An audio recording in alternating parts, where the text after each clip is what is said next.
Bonjour et bienvenue dans l'émission Paroles de femmes. Nous parlons de la danse depuis le début de la semaine avec Virginie. Bonjour Virginie. Bonjour à toutes. Bonjour encore. Bon Virginie, un petit rappel, tu es directrice de l'école française de danse liturgique. Oui, tout à fait. Et puis tu as dit hier, il y en a une à Paris, une à Lille, une en Martinique. Absolument.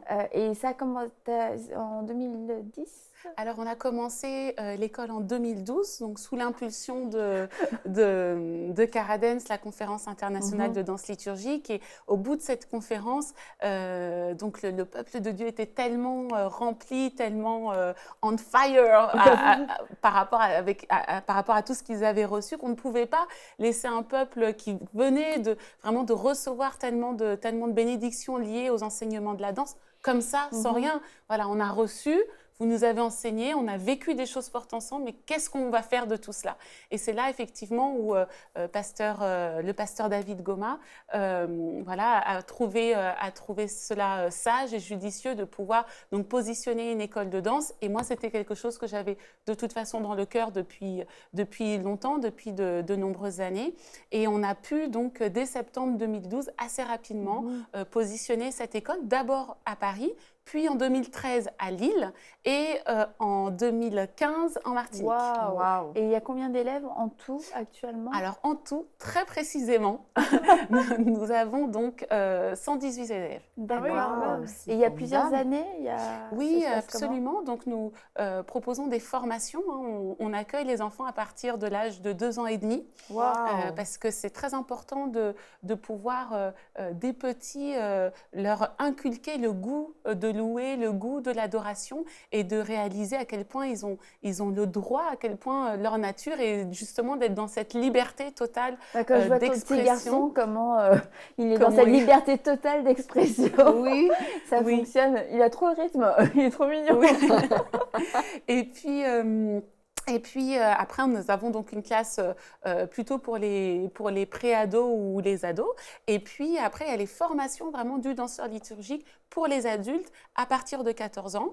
Et vraiment, ces formations sont dédiées aux personnes qui sentent fortement l'appel de Dieu par rapport à ce ministère. Et au cours de cette formation, donc certains l'entament et puis découvrent au fur et à mesure que finalement, ils ne sont pas forcément appelés au ministère de la danse, mais ils avaient besoin de passer par là pour des délivrances aussi personnelles et un champ de libération spécial que le Seigneur voulait positionner dans leur cœur. Donc, cette formation du danseur, elle est articulée autour d'enseignements bibliques, d'enseignements techniques, danse classique, moderne jazz, mime, danse urbaine, mais aussi vraiment le tronçon principal, la danse liturgique. Les étudiants choisissent ce qu'ils veulent faire ou ils doivent toucher un peu à tout? Ils doivent bénéficier d'un enseignement complet.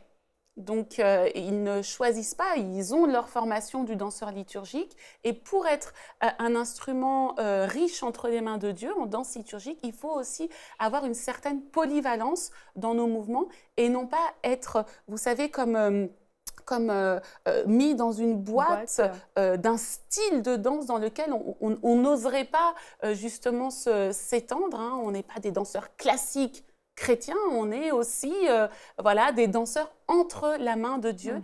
Et c'est au Seigneur de pouvoir nous faire toucher du doigt son mouvement à lui et non pas à nous de vouloir absolument calquer une danse en particulier qui a été décidée par les hommes comme ça, avec de la musique chrétienne. Non, il faut être aussi à l'écoute du mouvement que l'Esprit de Dieu veut nous faire percevoir. Pourquoi prendre des cours et s'entraîner, aller dans une école si on est juste animé par l'Esprit de Dieu qui va susciter une danse en nous? Pourquoi faire une école? Pourquoi prendre des cours? Alors, le mouvement, il est pour tous. C'est ce que le Seigneur nous a tous donné. La danse spontanée, le fait de se manifester dans la danse, là-dessus, c'est vraiment donné à tous. Et puis après, effectivement, il y a ceux qui sont appelés véritablement à ce ministère. Et comme je disais lors de nos émissions précédentes, la personne qui est appelée, elle est ce lévite. Et le lévite doit être un expert de son art. Alors effectivement, notre focus n'est pas celui de regarder chacun par les yeux le spectre de l'excellence du monde séculier qui voudrait que tout le monde se ressemble et que tout le monde atteigne tel niveau absolument. on est vraiment dans une écoute attentive individuelle. Et chacun vont réussir à développer des aptitudes différentes. Mais c'est ça la richesse dans le Seigneur. Et notre regard, c'est vraiment de faire découvrir à chacun, avec ce que tu as reçu, tu vas être excellent, mais l'excellence selon les critères du Seigneur. Il t'a donné ça, c'est en ça que tu vas devenir excellent. Pas besoin de vouloir se comparer aux autres parce qu'on a besoin de cette diversité dans le corps de Christ. Donc, une formation, oui, parce qu'on a besoin aussi d'un point de vue artistique, de pouvoir montrer au monde que les chrétiens sont présents, que les chrétiens ne sont pas médiocres. Au contraire, nous sommes là pour valoriser notre Seigneur sur la terre, pour pouvoir montrer à tous que danser pour la gloire de Dieu, c'est manifester aussi sa gloire, son excellence et son exigence. Et tu fais passer des auditions, c'est quoi tes critères pour qu'est-ce que tu regardes? Alors, lors des auditions, bien sûr, on va être attentive à la motivation.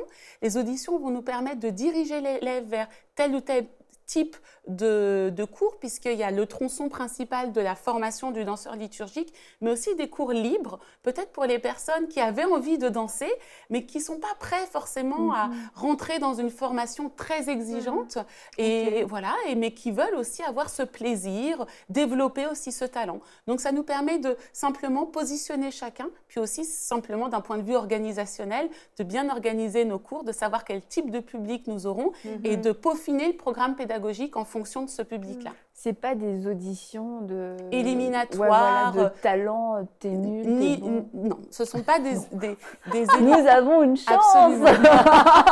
Cette chance, Annabelle, bravo. Ce ne sont pas des auditions qui sont là pour juger, pour mettre de côté, pour condamner la faiblesse ou pour condamner un corps qui peut-être ne serait pas approprié à la danse. Non, on est vraiment dans une autre dynamique. Et aussi, nous avons des élèves qui arrivent, chacun avec ses fardeaux, chacun avec son histoire, chacun avec ses problèmes, mais on est aussi un refuge.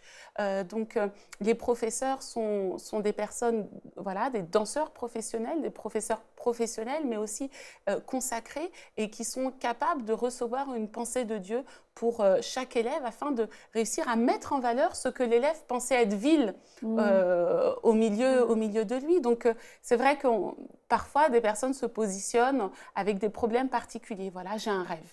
Mon rêve, c'est danser pour le Seigneur. C'est ça que j'ai dans le cœur, mais je suis obèse. Qu'est-ce que l'on fait?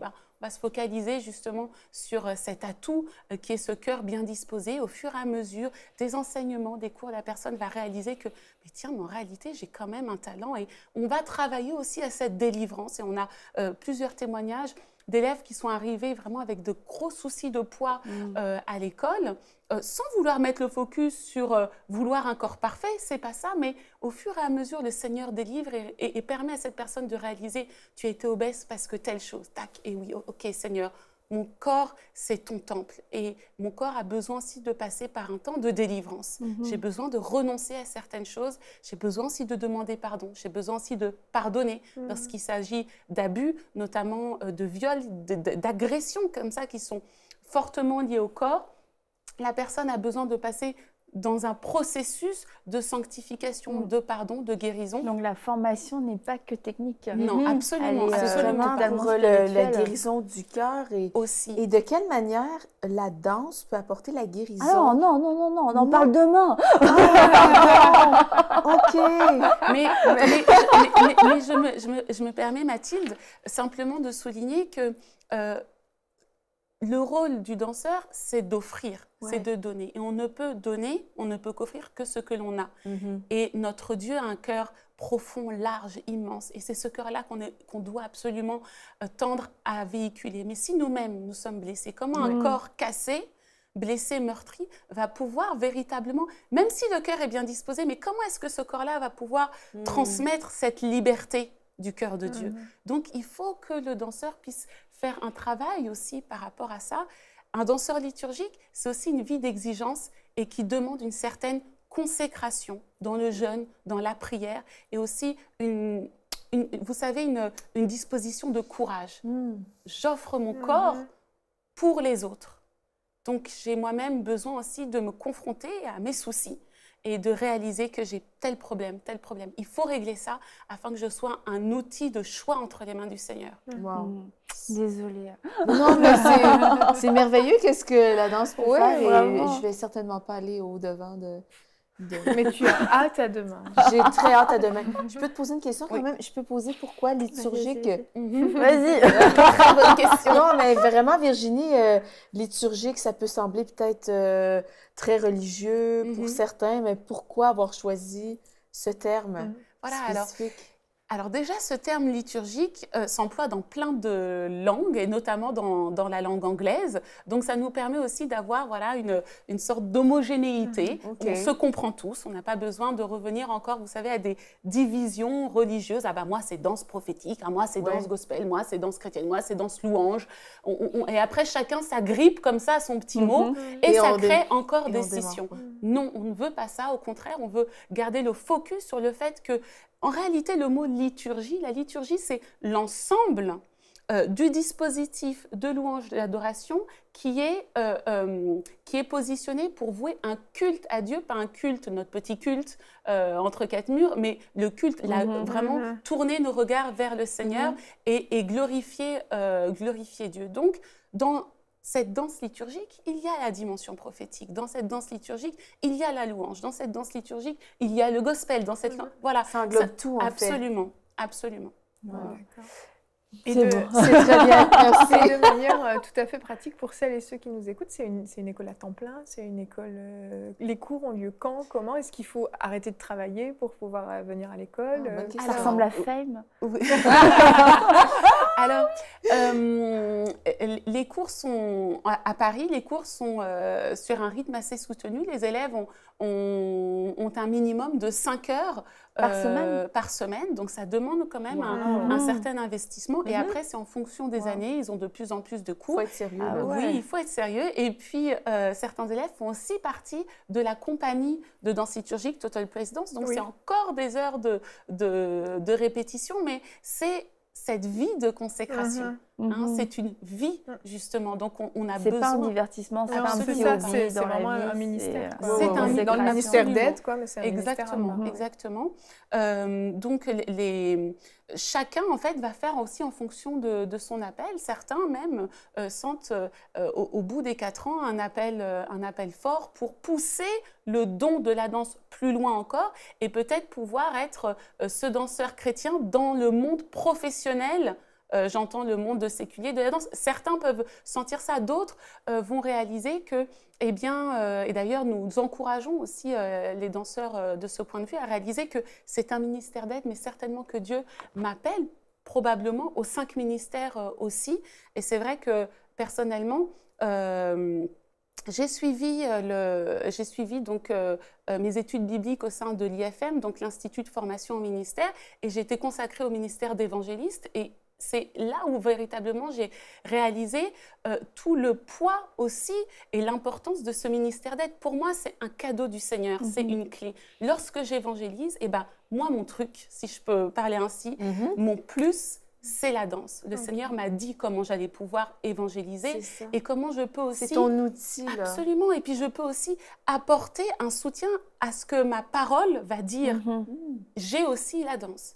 Voilà. Donc, on encourage chacun double moyen d'expression pour toi, pour parler exprimer l'évangélisation. Non seulement tu as la parole, mais après, tu peux exprimer en geste peut-être qu'est-ce que tu viens de... Oui, c'est ça. Et il y a des gens qui sont qui vont mieux comprendre quand on geste, parle leur langage, exactement, qui comprennent beaucoup avec le mime, qui ont le côté artistique vraiment plus développé. Ça va certainement parler plus à leur cœur, peut-être que un message de 15... Oui, que 1000 mots ou un message de 15 minutes. Dans la société, on utilise beaucoup la parole. Le marketing, on parle, les slogans, la parole, en règle générale. Donc, je pense qu'on a un petit peu lobotomisé comme ça. On a l'habitude d'entendre beaucoup de choses et parfois se poser, voir un message où quelqu'un va vraiment se mettre à nu pour exprimer quelque chose de fort à partir du geste, avec le corps, ça marque l'âme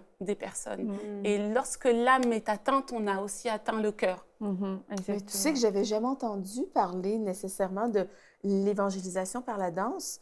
Et ben, je trouve ça génial de ne pas limiter l'évangélisation à la parole seulement. Absolument. Parce que ça nous ouvre tout un autre monde et ça ouvre l'évangélisation à rejoindre toute une autre catégorie de gens qui seraient probablement pas rejoints autrement. Lorsque tu es dans la rue et que ta voix a une limite parce qu'il y a beaucoup de bruit, si tu te mets à danser, tout le monde va s'arrêter et regarder. Ça, c'est vrai. Surtout si tu as des tenues. Quelle transition! Oui, je sais. Ce n'est ni Anne ni Aurélie qui se sont évaporées, qui ont laissé là une trace d'elle, parce que ça fait partie de la danse liturgique. Il y a les tenues, c'est quand même un point important. Oui. Tu en as apporté quelques-unes. Est-ce que tu peux juste nous expliquer comment tu choisis? Est-ce que les couleurs, c'est important, les matières? Oui, alors on est dans un domaine artistique, donc tous nos talents doivent pouvoir refléter la vie du royaume, la culture du royaume et la gloire de Dieu. Donc les designers, les couturiers tels que nous l'explique la parole, doivent être oints pour cette tâche afin d'être capables d'habiller les serviteurs. Et les serviteurs doivent pouvoir s'habiller aussi d'une façon décente. Le Seigneur, lorsqu'il nous parle des habits des Lévites, est extrêmement précis. C'est vraiment détaillé dans les moindres, moindres détails, que ce soit au niveau des étoffes, que ce soit au niveau des broderies. Vraiment, tout est extrêmement détaillé, mais on parle aussi de l'intimité du serviteur. Le Seigneur parle aussi des caleçons que portaient les Lévites, donc même des sous-vêtements. Et on comprend que spirituellement, cette intimité a beaucoup, beaucoup d'importance, parce que tout ça, c'est lié au corps aussi. Donc le Seigneur veut pouvoir protéger son serviteur et qu'il soit une source de bénédiction et pas une source de distraction. Donc le vêtement est extrêmement important. Alors bien évidemment, je vais prendre un exemple. On est toujours dans ce point de vue de vouloir couvrir le corps sans pour autant avoir une attitude religieuse et de vouloir se mettre dans des sacs et avoir honte finalement du corps que le Seigneur nous a donné. Il faut vraiment rester aussi dans cette identité divine que le Seigneur nous donne, une femme, un homme.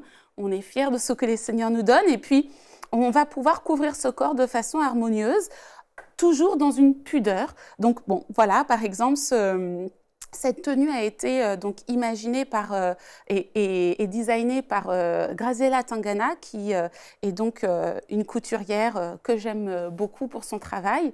Et voilà, donc l'aspect de la couleur, ce bleu profond, c'était vraiment pour marquer la présence du Saint-Esprit, mais à la fois la profondeur du bleu pour marquer la profondeur des eaux de sa présence. Voilà. Les épaulettes, hop là, les épaulettes, en choisissant ces petits sequins, c'était aussi comme pour marquer l'aspect de l'armée de l'Éternel, comme un général en fait qui porte comme ça l'emblème en fait de son armée.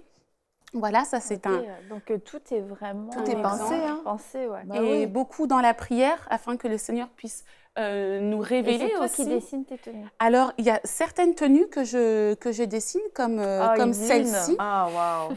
Par exemple. Oui. Que j'ai porté durant ma grossesse. C'est la grâce. Aussi. Parce que j'avais continué à danser et effectivement, ce violet pour rappeler la royauté, le violet de la sacrificature du Seigneur. Et c'est brillant, c'est aussi ma touche féminine à moi, mais simplement pour glorifier Dieu et penser aussi à l'aspect visuel, l'impact visuel que la tenue peut ajouter au mouvement du danseur liturgique. Donc effectivement, je ne vais pas utiliser la même dynamique de danse dans une tenue comme celle-ci que dans une tenue comme celle-là, qui a beaucoup de pans, beaucoup de tissus et avec lesquels je peux jouer, par exemple, sur des chants vraiment d'adoration profond. Voilà, alors là, on a une tenue de feu. Oui, vraiment. Et cette tenue, je la porte par exemple sur le chant Forever dont on voyait la vidéo tout à l'heure, parce que c'est vraiment pour marquer la puissance du feu, de la présence de Dieu. Il y a cette flamme et ces différences de matière aussi, justement, tout ça pour illustrer en fait la parole. Et on peut aussi jouer sur sur les différents tissus, les différentes matières pour accompagner le mouvement et que ce soit finalement comme une bannière que l'on porte sur soi. C'est très beau. Très joli et très bien pensé. Et tu les portes en dehors de la danse? Non. T'aurais pu faire une émission habillée, excusez-moi. Non, c'est rien. Ben oui, pourquoi J'aime beaucoup la pudeur de ce que vous portez, en fait, parce que c'est comme tu le disais, je pense, dans l'émission précédente, il y a certaines tenues parfois qui ne sont pas appropriées pour ça. Absolument. Et qui manquent justement de pudeur, mais on peut, comme tu dis, sans forcément se mettre un sac ou un drap et rendre ça très austère, c'est beau et c'est pudique quand même. Donc, et je trouve que ça reflète beaucoup la grâce de Dieu. C'est... En même temps, on parle de la grâce quand on danse, mais il y a la grâce de Dieu. Et je trouve ça juste... Oui, la grâce, mais la gloire aussi, parce que c'est des vêtements glorieux. Je veux dire, on ne va pas aller faire notre supermarché dans ces vêtements. Tu peux. Je pourrais.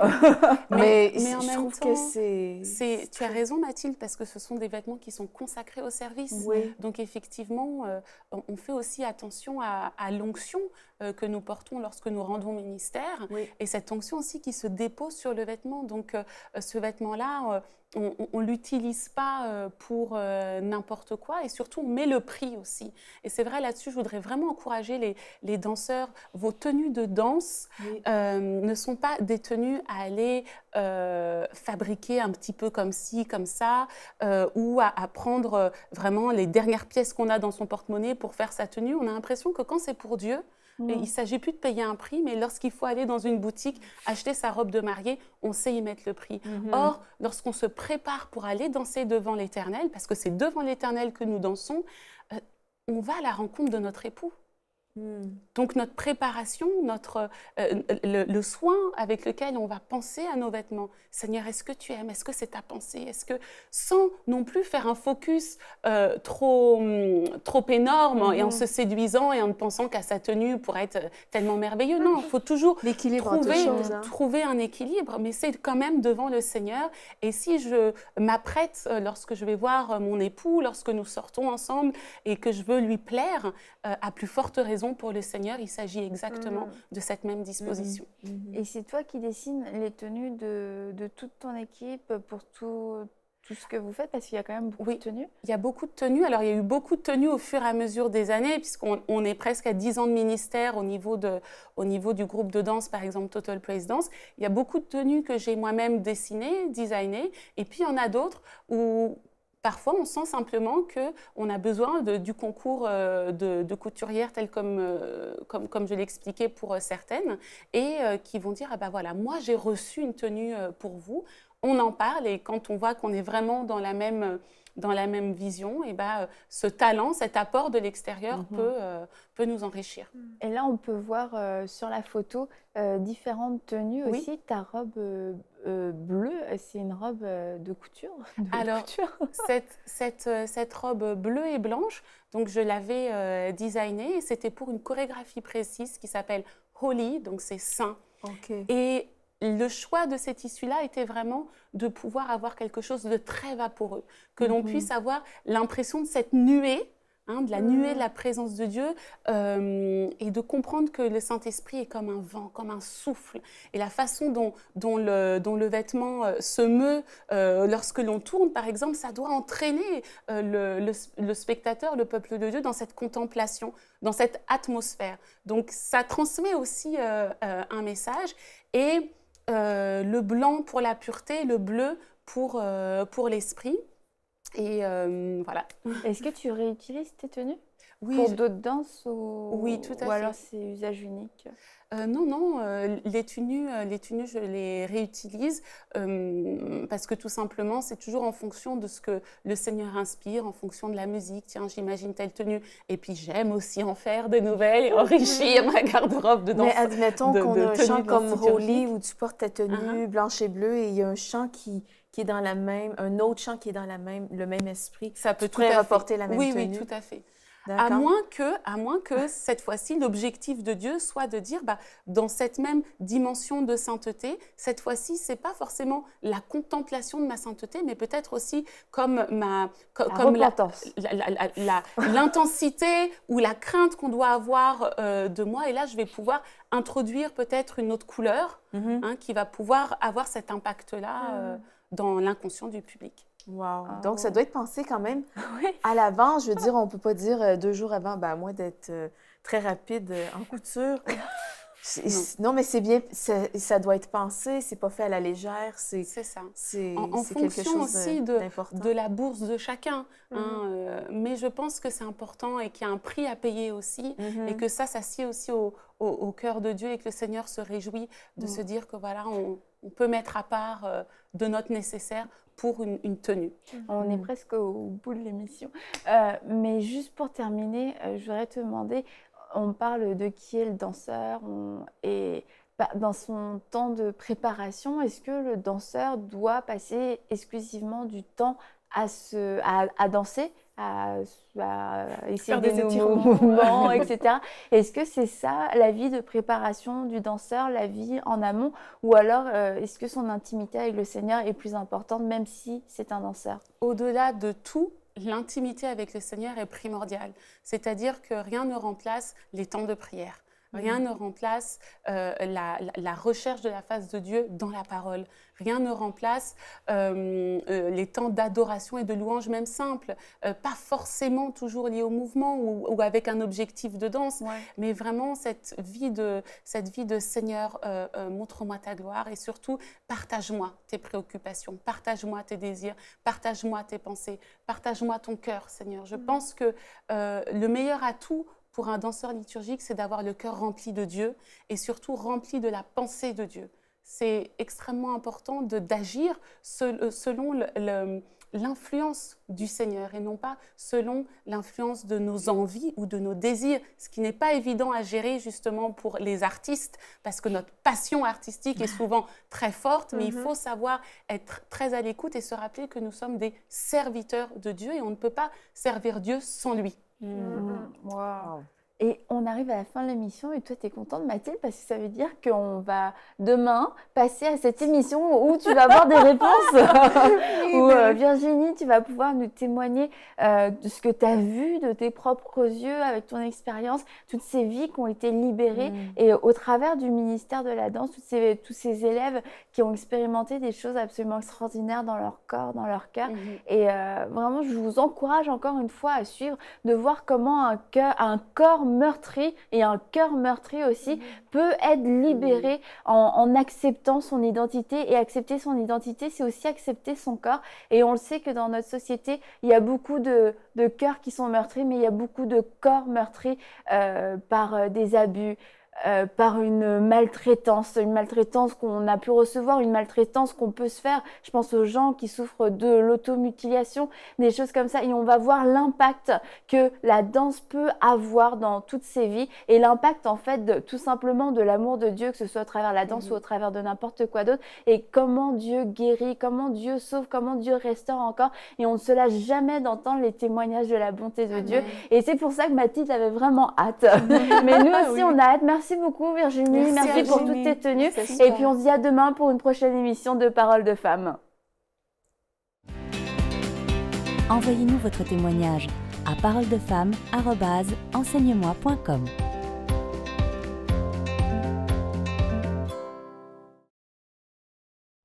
Cette émission est rendue possible grâce au précieux soutien des partenaires d'Enseigne-moi Canal International. Retrouvez tous nos programmes sur enseigne-moi.com.